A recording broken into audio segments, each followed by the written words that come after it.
And I call on the representative of the organization DRCnet Foundation. Please, you have the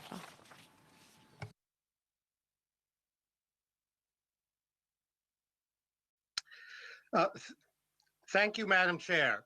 I'm David Borden, Executive Director of DRCnet Foundation, a US-based NGO, also known as StopTheDrugWar.org.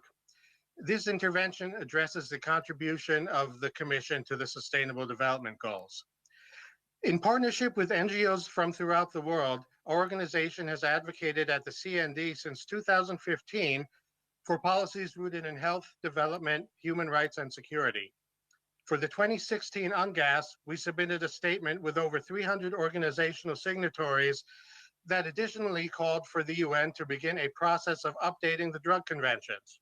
Our coalition, which included some of the world's leading human rights and health NGOs, further argued for the supremacy of human rights obligations versus those of other treaties in cases of irreconcilable conflict.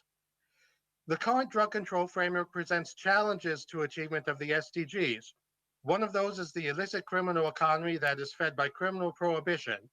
This economy drives street crime, funds insurgencies and corruption, and creates other instabilities. All of these hinder the achievement of peace, justice, and strong institutions. Prohibition drives the spread of infectious diseases by placing drugs in a criminal underground, encouraging syringe sharing and increasing marginalization.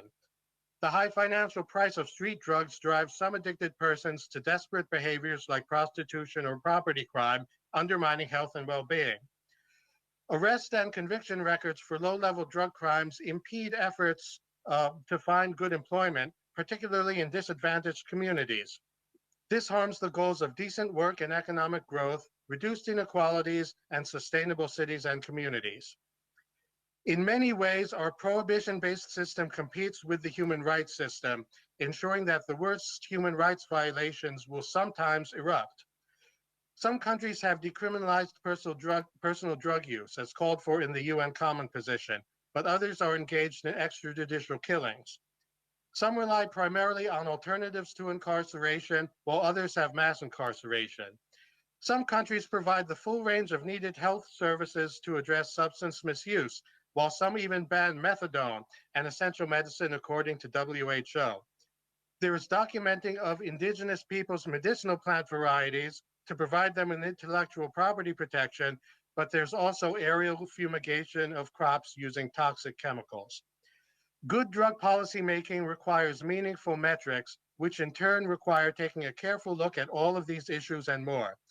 The CND can play a role in elevating the global discussion to that level. Without this, conversely, 2019 may stand in the way of 2030 rather than helping it. As a final point, I note the continued shortfall in global AIDS funding and our hope that the international community will step up in this important area as we take steps forward from the COVID-19 pandemic.